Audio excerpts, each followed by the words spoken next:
নমস্কার। গল্পকথক রীতি short story চ্যানেলে আজকে আপনাদের পাঠ করে শোনাব শ্রীমতী অনিতা অগ্নিহোত্রীর লেখা পিঞ্জর। শীতের আকাশ ঝকঝকে নীল, সহ্যাদ্রি পর্বতমালার সুদীর্ঘ বঙ্কিম চলন তাতে আরও একটু গাঢ় নীল মিশিয়েছে। ক্ষেতের আল বরাবর ঝাঁকড়া বাবলার গাছ, এখানে ওখানে সর্ষের হলুদ উদ্ভাসে চোখে ঘোর লাগে। যৌবনের দিন মনে আসে। বাস চলেছে, পুরনো হলেও মজবুত বাস।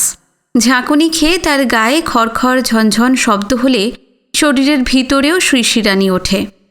কেশব বসেছেন জানালার পাশে। কানে ঠান্ডা লাগার ভয়ে সবুজ উলের মাফলার গলার কাছে গিঁট দেওয়া। 4.5 ঘন্টার রাস্তা, নন্দুরবার থেকে জাফলি। না গেলে নয়, তাই যাওয়া। আজকাল কেশব লম্বা সফরের ধকল নিতে পারেন না, তাও আবার বাসে। 78-এ পা দিয়েছেন এই কার্তিক অমাবস্যায়। 6 ফুটের কাছাকাছি দীর্ঘ সবল শরীর একটু নুয়ে পড়েছে রোদ জল সইতে সইতে।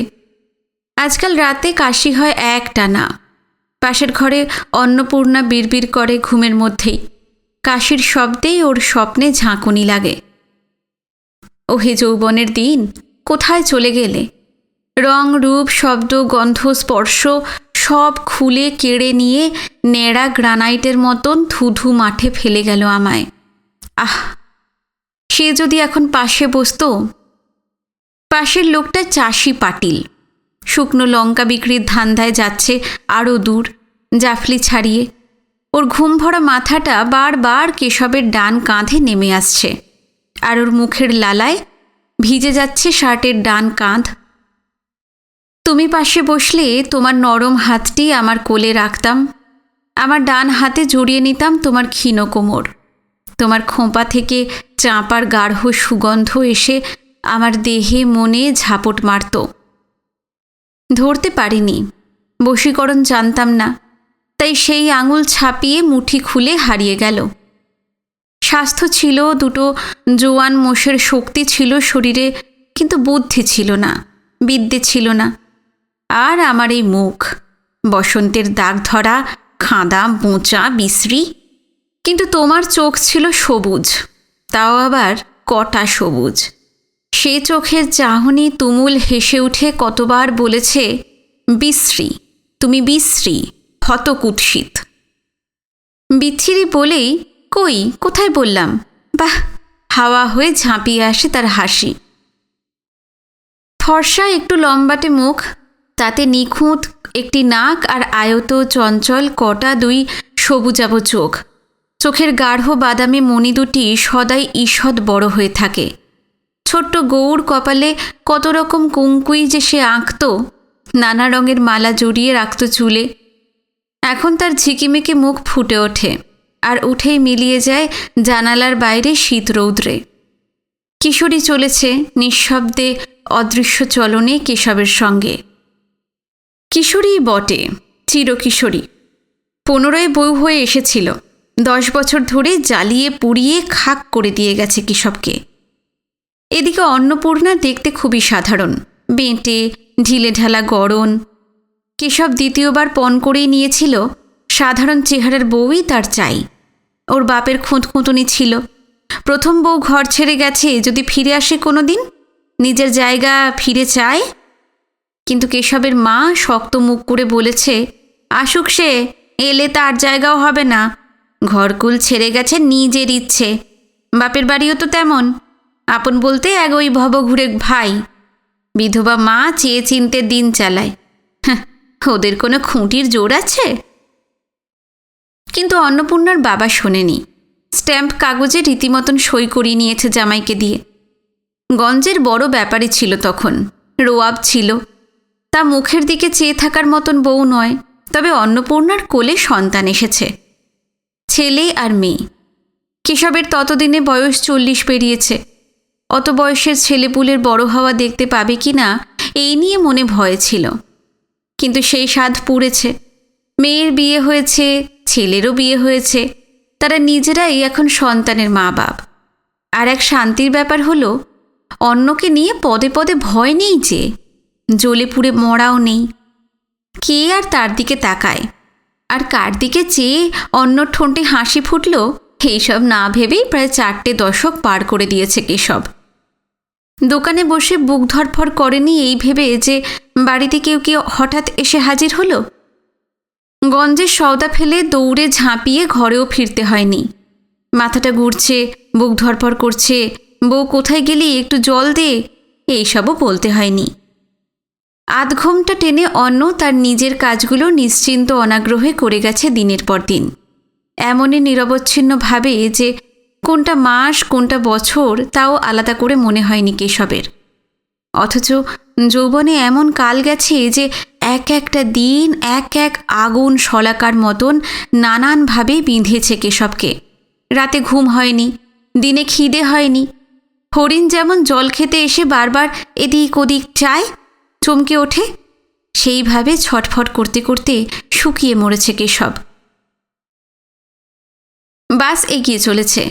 কোনো গুমটিতে তেল জল নিয়ে, কোথাও প্যাসেঞ্জারদের পান আর চা বিস্কুট খাইয়ে, হসুর পালেগাম ছাড়িয়ে ধুলি ওরা পথ মারিয়ে নির্মম গন্তব্যের দিকে চলে যাচ্ছে অন্যমনস্কভাবে। 40 বছর আগেকার ক্ষতগুলো হঠাৎ জেগে উঠে দুর্বল মরণাপন্ন করে দিচ্ছে কেশবকে। হ্যাঁ, না গেলে নয় তাই যাওয়া। প্রথম প্রথম যখন বাস উঠিয়ে নন্দুরবার চলে গিয়েছিল তখন বছরে একবার আসতই। নিজেই এসে ঘর দৌড় ঝাঁটপাট দিয়ে গোবর ছড়া দিয়ে থেকে যেত 2-3 দিন। থাকা অবশ্য বলে না তাকে, আগুন লাগা মানুষের মতন রাত জেগে এঘর ওঘর করা।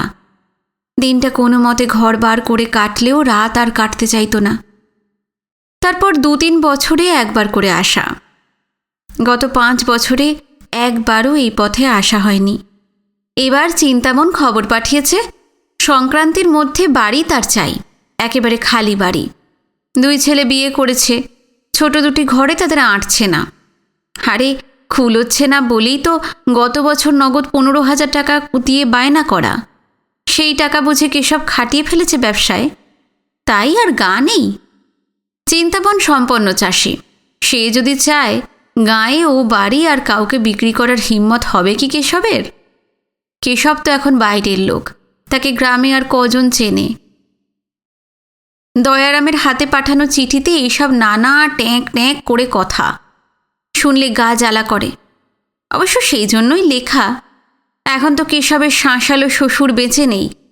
1000 রকম শহরি ধান্দার চাপে পড়ে কেশবের নিজের ব্যবসার এখন তখন অবস্থা। টাকারও দরকার। 2-3 দিন থেকে সামান্য জিনিসপত্র যা আছে ছোট একটা ট্রাকে চাপিয়ে বাস একেবারে তুলে ফিরে আসতে হবে। দয়ারাম থাকবে, চিন্তামনের ছেলেরা আছে, সবাই একটু আধটু হাত লাগাবে। সম্বন্ধীর লেখা করা হাত চিঠি নিয়ে তার সঙ্গে 4টে ক্ষেতের মূলো আর 1 পা কাদামাটি নিয়ে দয়ারাম হাসতে হাসতে কেশবের বাড়ি গেছিল। কেশব বলেছিল, কি করি বলো তো দয়ারাম? দয়ারাম বলেছিল, চিন্তামন ভাউ বড় চটেছে হে, এবার তো 5 জনকে ডেকে ডেকে বলছে বায়নার টাকা মার গেল, তুমি যাও বাড়ি খালি করে দাওগে। বাড়ি ছেড়ে দেওয়া মানেই যে সব শেষ তা কি আর জানে না কেশব? ওই 70 মেয়ে মানুষের সঙ্গে সম্পর্কও তো শেষ। বাড়ির কোণে কোণে তার গন্ধ এখনো জড়ানো। ওই বাড়ির মেঝেতেই তো তার শিকড় বাকড়। এখনো ভর সন্ধেবেলা উঠোনে দাঁড়িয়ে শুকনো কাপড় তোলে সে। আজও বাসন মাজে খিড়কির কুয়োতলায়।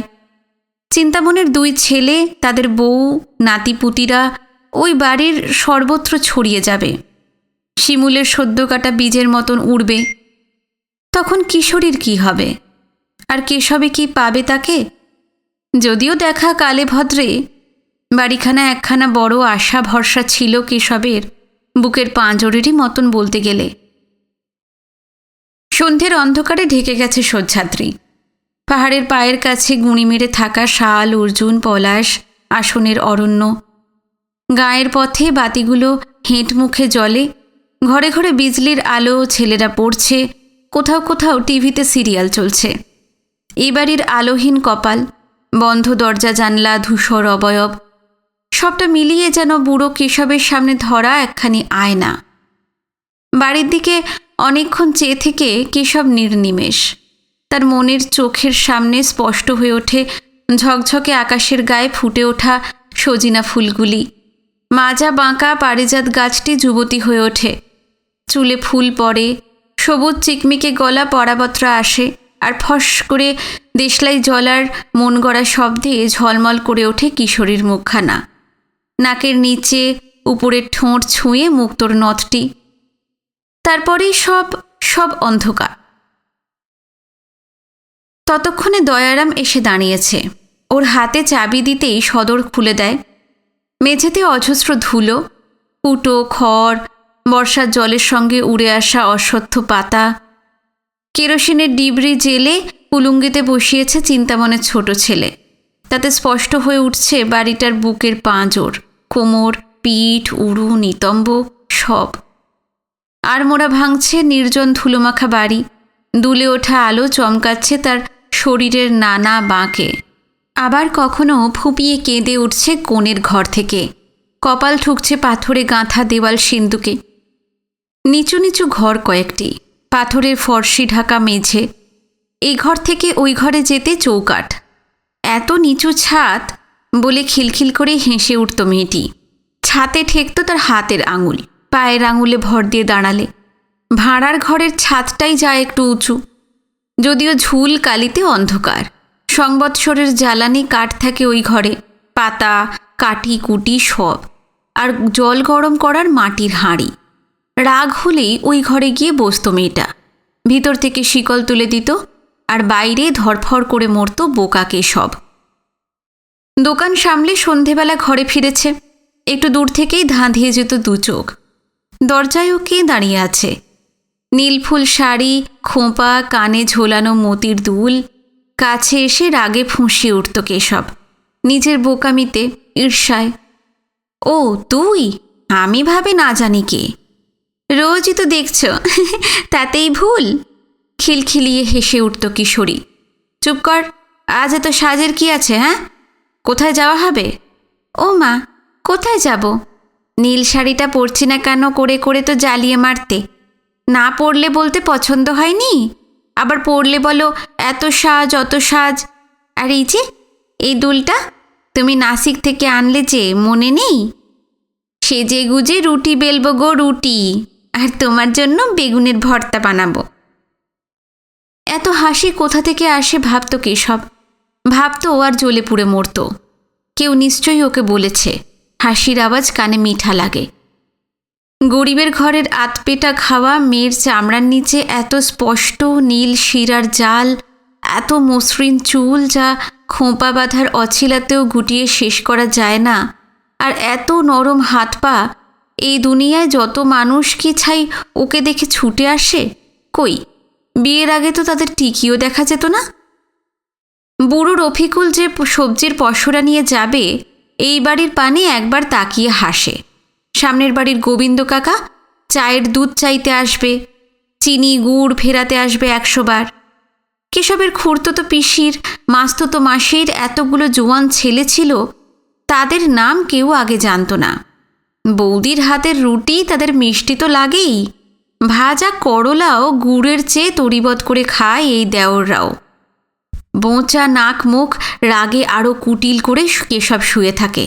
মাথা ধরার নালিশ জানিয়ে খেতে চায় না, কিন্তু যতই শোয়ার চেষ্টা করুক ঘুম তো আসে না। ওই ঘর থেকে মিষ্টি হাসি, বাসন চুরির রিনঠিন, পুরুষ কণ্ঠের মস্করা শুনতে শুনতে রক্ত চেপে যায় মাথায়, বুক জ্বলে ওঠে। কতবার মারতে হাত উঠেছে কেশবের, কিন্তু নিজেকে গুটিয়ে নিয়েছে শেষ পর্যন্ত। কতবার সাধ্য সাধনা করে ভুলিয়ে ভালিয়ে অনেক রাতে তাকে আদর করে খাইয়েছে কিশোরী। কেশব বোকা, ভুলে গেছে। পরের দিনই হাট ফেরতা নিয়ে এসেছে নতুন 12 হাত শাড়ি কিংবা কানের গয়না। অথচ শাড়ি গয়না কিশোরীর অঙ্গে উঠতেই আবার ঈর্ষায় ছত্রখান হয়ে গেছে তার বুক। কিশোরী অঙ্গের ভূষণ যেন সারা দুনিয়ার লোক তাকিয়ে দেখছে। আর তো কিছুই নেই ওই বোকা অসুন্দর কেশবের। ওই যা সব কিনে কিনে আনে তাতে কিশোরী আরও সুন্দরী হয়ে ওঠে, কষ্টটা শতগুণ বেড়ে যায়। যদি কোনো গুণ থাকতো কেশবের, যাতে এই বিদ্যুৎকে বশ করা যেত, পুরনো হারমোনিয়াম কিনে গলা সাধার চেষ্টা করে দেখেছে লুকিয়ে, না, কোনো সুর নেই। হেঁড়ে গলা শুনলে গলির কালো বেড়ালটাও এঁটো খেতে আসে না। কেশব যদি 3টে পাস হতো, অথবা কালো রোদ চশমায় তাকে যদি দেখাতো সিনেমার হিরো, তাহলে যে কী ভালো হতো। তা তো নেই, বদলে তার থ্যাবড়া পুরু 2 ঠোঁটের ফাঁক দিয়ে বেরিয়ে আসে যত হতকুৎসিত উচ্চারণ, যত নিন্দে মন্দ গালিগালাজ। তাই কি সন্তান এলো না কিশোরীর কোলে? হবে কি করে? গভীর রাতের আলিঙ্গনে একদিন গাঢ় বিষাদে মেয়েটা বলেছিল, ভালোবাসা ছাড়া এসব হয় না। ভালোবাসা নেই? নেই কি? ডিবরির দুলন্ত আলোয় ঘরের আড়ার দিকে চেয়েছিল কেশব শুয়ে শুয়ে।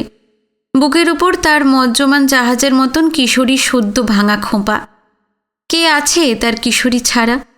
সমস্ত রাগ, অভিমান, বিষণ্ণতা, নির্বুদ্ধিতা দিয়ে সে একজনকেই চেয়েছে প্রথম যৌবন থেকে। মা, বাপ, ছোট ভাই, বোন কারোর মুখ স্পষ্ট করে দেখতে পায়নি। তার সমস্ত আকিঞ্চন দিয়ে সে একটি মানবীকেই তন্ন তন্ন করে খুঁজতে চেয়েছে, কিন্তু পায়নি। ওই সৌন্দর্যের বিভা সে যেন এক অলিক রোদ, যা সরে গেলেই ঘন গাঢ় রাত। অনেক চেষ্টা করেও কিশোরীর হাসি, আদর, রহস্যের তল পাওয়া যায় না। 2 হাতের নখ দিয়ে, দাঁত দিয়ে ওই অতল অন্ধকার ভাঙতে ভাঙতে যখন কেশবের কণ্ঠ বেয়ে উঠে আসে বিষ, তখন সবাই বলে, লোকটার দশা দেখো, মনে শান্তি নেই, কেবল দুনিয়াকে দুষছে। পাড়ার ছোকরাটা হাসাহাসি করে, ওই ঝাল ছাড়ানো গোসাপের অমন বউ। তাদের পাশ দিয়ে হেঁটে যেতে কেশবের বুকের মধ্যে কেমন করে উঠেছে, মনে হয়েছে কিশোরীকে ঘরে রেখে আসি। তখনও মেয়েরা বরের সঙ্গে হাঁটতে বেরোয় না গাঁ ঘরে। কিশোরীর যদিও বেড়ানোর ভারী শখ, কেশবের মাও মানা করেননি। ওকে যদি একেবারে নিজের করে নেওয়া যেত, ঢেকে ঢুকে কালো কাপড় দিয়ে মুড়ে মাটির তলায় রেখে, কেউ যেন দেখতে না পায়, কেউ কোনো রঙ্গ পরিহাস করতে না পারে। ভাবতে ভাবতেই গায়ের ঘাম ছুটে গেছে কেশবের। ছি ছি ছি, এ কি বিশ্রী চিন্তা! এমন কি ভাবতে আছে? চিন্তামনের ছোট ছেলে বলছে, বাড়িটাকে কি করে রেখেছেন কাকা? এই সাফসুতরো করতে এখন আমাদের অনেক খসবে। চিলতে শুরু ঘরটার কয়েকটা টালি ফাঁক, ওখান দিয়েই ম্লান চন্দ্রালোক আসছে। চাঁদ ও তেলের আলোয় বোঝা যায় বর্ষার জল পেয়ে আগাছা গজিয়েছে কোনায় কোনায়। এই ঘরের এক চিলতে খাটে 2 জন ঘুমোতো ওরা। কি করে ঘুমোতো এত অল্প ওষারে? অন্ন আর কেশবের মাঝে যোজন যোজন সাদা বিছানা পড়ে থাকে। সেই দুস্তর নীরের সাদা পার হয়েও ওরা 2টি সন্তান তৈরি করেছে। কি করে? ভাড়ার ঘরের মেঝেটা একদম গেছে কাকা, সিমেন্ট করাতে হবে, ফর্সি ধরবে না। দেখুন। ওইদিকে তাকাতে মন করে না কেশবের। সে দেখছে খাবার জলের প্রাচীন জ্বালায় কত মাকড়সার জাল। বলে, সিমেন্টের খরচা যা লাগে আমি দিয়ে দেব। হাত বদল সংক্রান্ত অল্প কিছু খুঁটিনাটির পর চিন্তামনরা ভদ্রতা করে ওকে নিজেদের বাড়িতে ডাকে। খেয়ে দে ওখানেই শুয়ে পড়ো, কাল পরশু 2 দিন আছে, কাগজপত্র ফাইনাল করতে হবে। কিন্তু কেশব রাজি হয় না, বলে, খেয়ে আসবো খন, তবে এখানেই শোবো। পুরনো একটা খাটিয়া আছে, কম্বল দাও একখানা আর 1 লোটা খাবার জল, ব্যাস। কুলুঙ্গির ওপরের দেওয়ালে প্রদীপের কালির দাগ। সেই মেয়েটা প্রদীপ দিত সাঁঝের। সারা রাত ঘরে দৌড়ে বেড়াচ্ছে কি ইঁদুর? পূবের দেওয়ালটা দেখে কেশব আঁতকে উঠল। শ্লেষা জমা বুকে মজ্জমান জাহাজের মতো কি কালো খোপার ভার। হঠাৎ মনে হলো কিশোরী তার পাশেই বসে আছে, বলছে, কি মারনি আমায় কখনো না? কত মেরেছ, সারা পিঠে দাগ হয়ে গেছে দেখো। চুল তুলে এনেছ গোছা গোছা। গর্তে দাগে ক্লিষ্ট ওই পূব দেওয়ালটা কি কিশোরীর পিঠ? অত ক্ষত। কেশবের ঘুম আসছে না, নিঃশ্বাস বন্ধ হয়ে যাচ্ছে ভয়। ভাবছে, আমি চেষ্টা করেছিলাম তো, থানায় গেছিলাম। আমাদের বংশে কেউ থানা পুলিশ করেনি। এত্তেলা দিয়েছি যে বউকে খুঁজে পাচ্ছি না, ওকে খুঁজে দিন। থানায় আধমন চিনি দিয়েছি, ঝালমুড়ি, আখের গুড়, ভালো ফর্সি পাথর।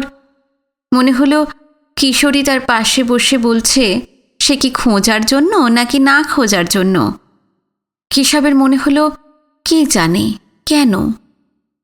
নিঃশ্বাসটা আবার বন্ধ হয়ে আসছে। সত্যি তো, কেন হাত উঠেছিল সেই রাতে? মা গেছেন দলের সঙ্গে দেবী দর্শন করতে। বাড়ি খালি, অসহায় সুন্দরকে নিষ্পেষণে মারতে ইচ্ছা হয়েছিল। কে ছিল ওই ছেলেটা ট্রেনে যদি তোর পাশে বসেছিল? বল, বলতেই হবে। কিশোরী কাঁদছিল, বিরক্ত হচ্ছিল, সঙ্গে বলে যাচ্ছিল, কে জানে, আমি তোকে চিনি না। এক কথা 100 বার বলতে বলতে তখনও জানে না কেশব ওর চুল ধরে টেনে তুলবে, ওরকম পিঠে দাগ করে দেবে মেরে মেরে। কেশব বলেই যাচ্ছে, বল, বলতেই হবে। ওকে আমি 100বার দেখেছি। ওই চোখ, ওই নাক, ওই রকম ফর্সা রং। আমি বাদাম ছাড়িয়ে দেব বলে হাত ধুতে গেছি, আর এসে দেখি দিব্যিও পাশে এসে। নরম সবুজের মধ্যে দিয়ে তাদের স্বপ্নের ট্রেন যাচ্ছিল সেই বিকেলে। কামরায় ভিড় ভাট্টা, অথচ কেশব আর কিশোরী দুজনে মশগুল। শহর থেকে সিনেমা দেখে হোটেলে খেয়ে ফিরছে। কিশোরীর চুলে জড়ানো ফুল, হাত ভর্তি সবুজ কাচের চুড়ি। কেন বাদাম খেতে চাইল? পেট তো ভরাই ছিল। বউয়ের শখ মেটাতেই হবে বলে ধুলোমাখা হাত বেসিনে ধুতে গেছে কেশব। এই গাড়ি দূরপাল্লার প্যাসেঞ্জার, ভালো গাড়ি, সব স্টেশনে থামে। হাত ধুয়ে, মুখ ধুয়ে, চুল আঁচড়ে ভদ্রস্থ হয়ে বেরিয়ে সিটের কাছে এসেই জমে গেল কেশব। কোথা থেকে উড়ে এসে জুড়ে বসেছে এক নওজওয়ান। বাদাম ভেঙে ভেঙে দিচ্ছে কিশোরীর হাতে। ওকে দেখেও ওঠেনি লোকটা। কিশোরী ভয়ার্ত মুখে ইশারা করছে, তাও কি সাহস! কেশবের আংটি শুদ্ধ হাতের ঘুষিতে রক্তারক্তি হয়ে গেল ছোকরার মুখ। ছিটকে পড়ল ছোকরা, আর তার মুখের রক্ত ছিটকে এলো কিশোরীর নতুন শাড়িতে। কিশোরীর শাড়িতেই লাগবে। মাথায় খুন চড়ে গেল কেশবের।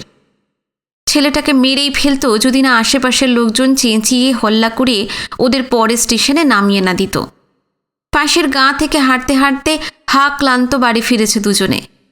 কিশোরীর শাড়িতে তখনও রক্ত। লজ্জায় মাথা তুলতে পারছে না।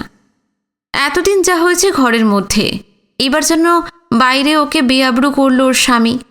পারলে চুলের ফুলগুলো রাস্তায় ছড়িয়ে দিত, কাচের চুড়ি ভেঙে চুরমার করত রাগে। কেশবের মা ফিরে এসে আর বউকে পায়নি। বছরখানেকের মধ্যেই এখানকার পত্তন উঠিয়ে নতুন ব্যবসা পাতল কেশব। আগুনের ভয়ে হাত গুটিয়ে বসেছিল বহুদিন। মা ধরে না পড়লে অন্যকে ঘরে আনাই হতো না। কিশোরীর মা 2-3 বার এসেছে গেছে। কুল পালানো মেয়ের মা হিসেবে তাকে দেওয়া হতো 1 লোটা আলগোছে জল আর একটু গুড়, আর বলা হতো মেয়ে ফিরলেও যেন সে তাকে এই মুখো পাঠাবার চেষ্টা না করে। কেশব মাঝে মধ্যে কিনে আনতো নতুন শাড়ি, গয়না, সাজিয়ে রাখত আলমারিতে। কেনাও হলো, আবার মানুষটাকে হারাবার ভয়ও নেই। মাঝে মাঝে উল্টে পাল্টে দেখত তার সাজানো ধন সম্পদ। তাতেই হয়তো মায়ের সন্দেহ হচ্ছিল, আর একবার বিয়ে না দিলে ছেলেটার মাথাটা খারাপ না হয়ে যায়। অন্নপূর্ণাকে বিয়ে করে কেশব প্রথমে বুঝল সে কত নিশ্চিন্ত। কিশোরী তারই রইল, কিন্তু অন্নপূর্ণা তার হলোই না। অন্যকে নিয়ে তো কোনো মাথা ব্যথা নেই। পৃথিবীর লোভী চোখ থেকে তাকে বাঁচানোর কোনো দায় কেশবের নেই, কারণ অন্য সারা দুনিয়ার ও সংসারের এজমালি, তার নয়। এইভাবে নিজস্ব অন্ধকারের খণ্ডটিকে বুকের মধ্যে রোপণ করে মন দিয়ে নিশ্চিন্তে ব্যবসা করতে লাগল কেশব, আর ক্রমশ বুড়ো, কুঁজো, পার্থিব হতে লাগল। এত ভদ্র, শান্ত আর চুপচাপ যে মরার আগে মা ধরেই নিয়েছিল ছেলে তার মাথাটি খুইয়েছে। আকাশ নীল ওই পাহাড় শ্রেণী, ওর বদল চোখে দেখে বোঝার কোনো উপায় নেই। কত হাজার বছর হয়ে গেল চুপ করে শুয়ে আছে। ঘন বর্ষায় তার দেহে সামান্য সবুজের ছিটে ফোঁটা যদি বা লাগে, শীতে হেমন্তে ন্যাড়া রুক্ষ পাথর কেবল দূরত্বের জন্য অথবা আকাশের কাছাকাছি থাকে বলে এক নীলাভ মায়া লেগে থাকে তার গায়ে। ওই পাহাড়ের মতন নিরাভরণ রুক্ষ নির্জন কেশব মানুষ নয়, যেন একটা কঙ্কাল, কেবল হাড় তার মজ্জার ভিতরে। কিশোরী একদিন ছিল, আজ জীবনে নেই, তাতে কেশবের মধ্যে কিছু বদলায়নি। কেশব এতটাই প্রাণহীন যে তার বদল আর চোখে দেখাও যাবে না। ট্রেনের ওই ছেলেটা যে বাদাম ভাঙতে গিয়ে মার খেয়েছিল, ও কি সত্যি অচেনা ছিল কিশোরীর? খালি বাড়ির দরজায় পুরনো তালা লাগিয়ে চাবি চিন্তামনের হাতে দিতে কেশব বোঝে সে এখনও চিহ্নহীন অতীতকে ভেবে চলেছে। ওরকম ছেলে তো কতবার দেখেছে কেশব। তাদের সবাইকেই একরকম দেখিয়েছে কেশবের চোখে। সেই গমের মতন গায়ের রং, সুন্দর নাক, রসালো ঠোঁট, হো হো করে পায়রা ওড়ানো হাসি, টকবগে স্বাস্থ্য, চঞ্চল চোখ। কেশবের পুরোপুরি উল্টো চাড়া, স্বভাবে মেজাজে মশকরায়। এরাই বারবার ঘুরে ফিরে এসেছে কিশোরীকে তার কাছ থেকে ভুলিয়ে ভালিয়ে ছিনিয়ে নিতে। একবারই এদের একটাকে নাকে ঘুষি মেরে কিছুটা রক্তপাত ঘটাতে পেরেছিল কেশব, নইলে সর্বদাই রক্ত লেগেছে ওর নিজেরই বুকের মধ্যে। তবে সেই তো শেষবার। তারপর কেশব নিজেই প্রাণহীন আর ন্যাড়া পাথর হয়ে গেল। ট্রাকটা রওনা করিয়ে দিয়ে এসেছে দয়ারাম। সামান্যই জিনিস ছিল খালি বাড়িতে, কয়েকটা আম কাঠের সেকেলে বাক্স, ঘড়া, ফুটো হাঁড়ি ভারী পিতলের, ঠাকুরদার কালের কয়েকটা সেজবাতি, দুটো খাটিয়া, একটা লোহার সিন্দুক। এবার বাস স্টেশনে যাবে কেশবকে রওনা করাতে। ওই বাক্সটা ট্রাকে দিলে না? দয়ারামের ভুরু কুঁচকে যায়। কেশব বলে, আমার সঙ্গেই নেব বাসে, ছাতে তুলতে হবে তো। আমরা বুড়ো হাড়ে আর পারি নাকি এই তোলা উপর করা? কেশব বলল, ছাতে তুলব কেন, সঙ্গেই রাখব। কেশব নিশ্চিন্ত বিশ্বাসে বলে, আসার সময় তো ছাতে রেখেছিলাম, তখন খালি ছিল। কেন, এখন বুঝি সোনাদানা নিয়ে যাচ্ছ? দয়ারাম বলতে বলতে টিকিট কাটতে চলে যায়। বাড়ি পৌঁছতে বিকেল হবে বুঝে চিন্তামনের বউ একরকম জোর করে খাইয়ে দিয়েছে কেশবকে।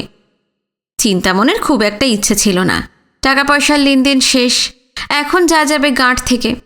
তাছাড়া ভাড়ার ঘরের মেঝের 12টা বাজিয়ে দিয়েছে বুড়ো কেশব। যদিও মেরামতির জন্য 500 টাকা ধরে দিয়ে গেছে দামে। ওইসব পাথর কি আজকাল আর পাওয়া যায়? চিন্তামনের বউয়ের মন বলছিল, বাড়ির মায়া কাটিয়ে যাচ্ছে। কেশবের মুখ কেমন যেন খড়ি ওঠা, শুকনো, উপোস করলে শরীরের হাল আরও বিগড়ে যাবে। আজ আবার মকর সংক্রান্তি। এই দিন মুখোমুখি দেখা হলে মানুষের হাতে দিতে হয় তিল আর গুড়, বলতে হয়, তিল আর গুড় নাও, মিঠে কথা বলো। বিয়ের পর থেকে একইভাবে হেসে হেসে কিশোরী বলে গেছে, কত তিল দিলাম, কত গুড়, কিন্তু মিষ্টি কথা আর শুনতে পেলাম না। গলির বাঁকে এসে কেশব একবার বাড়িটাকে ঘুরে দেখল। শূন্য পিঞ্জর পড়ে রইল। ম্লান শীতরৌদ্রে রয়ে গেল 40 বছর আগেকার কয়েকটা ছবি। দেওয়ালে কয়েকটি দাগ, কাজলের কালির মন খারাপের। টাকা দিয়ে কিনেছে বটে চিন্তামন, কেশবের যাবার সঙ্গে সঙ্গেই না ধূলিসাৎ হয়ে যায় এই খাঁচা। এর যে প্রাণ নেই। বাস চলেছে ফিরতি পথে। শীতের হাওয়ায় গালে ঠোঁটে টান ধরে, চোখে জল আসে শীত বোধে। পাতা উড়ে বেড়াচ্ছে হলুদ, শিশিরের গন্ধ ভরা চড়াচড়ে। পরিযায়ী পাখিদের ডানার শব্দে আকাশ চমকে ওঠে ভাত ঘুমে। কেশবেরও ভাত ঘুম গাঢ় হতো যদি না চিতলপুরার মোড় থেকে কন্ডাক্টর ঝামেলা শুরু করত। দেহাতি মানুষজনের গামছা বিছানা রাখা ছিল, ততক্ষণ চোখে পড়েনি। এই লোকগুলো নেমে যেতেই ওই কালো বাক্সটা চোখে পড়েছে। এই, এটা কার? উপরে তুলতে হবে, তোরঙ্গ নামাও, তোরঙ্গ নামাও। ঘুম জড়ানো চোখে ব্যাপারটা ঠাহর করেই হাঁ হাঁ করে উঠেছে কেশব। না না না, হাত দিও না, হাত দিও না, ওই বাক্স ওপরে যাবে না, এখানেই থাকবে। তর্ক বিতর্ক, ঝুট ঝামেলা, নানা রকম মন্তব্য। কেশব ডবল ভাড়া দিতে চায়, মালের ভাড়াও, কিন্তু কন্ডাক্টর নেবে না। এটা নীতির প্রশ্ন। হঠাৎ এই দেশের বিবেকের প্রতিনিধি হয়ে উঠেছে কন্ডাক্টর। কন্ডাক্টর বলে উঠল, তুমি কি বলে আমাকে না জানিয়ে ভিতরে করলে এটা? হ্যাঁ? সামান্য মালপত্র ও বেঢপ বাক্স নিয়ে ক্ষুব্ধ কেশব নেমে পড়ে। কালো ধুলো উড়িয়ে বাস চলে গেলে শিরিষের ছায়ায় বসে সঙ্গের শিশি থেকে একটু জল খায়। ফাঁকা, প্রায় স্তব্ধ চরাচরে রোদ ছায়ার যে গান চলেছে, এখানে বসে তা শোনা যায়। কোমরের ঘনশিতে বাঁধা চাবি বার করে বাক্স খুলে নিমগ্ন হয়ে তাকিয়ে থাকে কেশব। কটি জীর্ণ হাড়, পাঁজরের, কোমরের, বাহুর, কিছু মাটি, মাটিতে লিপ্ত থাকা ঘাস পাতা, ভাঁড়ারের মেঝের টালির জোর শাবলে খুলে মাটির হাঁ মুখ থেকে বার করে আনা। আনারই বুড়ো হাতে মাঝরাতে করা সিমেন্টের জোড়াই। চিন্তামন রেগে আছে ওই মেঝে নিয়ে। কিন্তু কিশোরীকে কি একা ফেলে আসা যেত? না, যেত না। ওই বাড়িতে অন্য মানুষজন এলে ওই মেয়ের ভালো লাগতো নাকি? ভাড়ার ঘরের ছাদ উঁচু, তাই কি বরাবর ওই ঘরে গিয়ে দৌড় দিত কিশোরী? সেই রাতে নিঃশব্দেই ঝুলে পড়েছিল, নীল নীল ফুলছাপা শাড়ির আদর গলায় জড়িয়ে। অথচ মুক্তি তো পায়নি।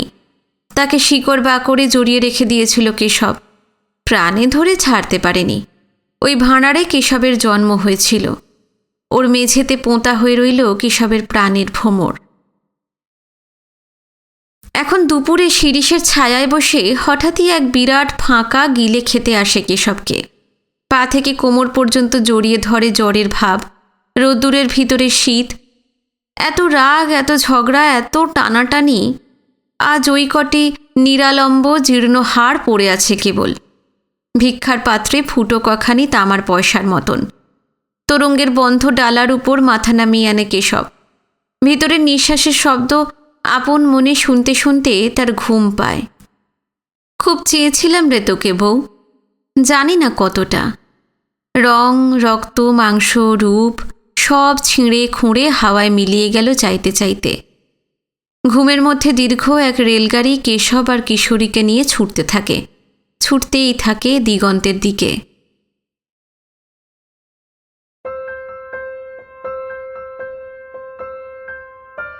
আজকের গল্প আপনাদের কেমন লাগলো অবশ্যই জানাবেন আমাকে, কমেন্ট করবেন। যারা নতুন এসেছেন, গল্প পাঠ ভালো লাগলে অবশ্যই চ্যানেলটি সাবস্ক্রাইব করে রাখবেন, ভিডিওতে লাইক দেবেন। নতুন গল্প নিয়ে খুব শিগগিরই ফিরে আসছি। সবাই খুব ভালো থাকবেন।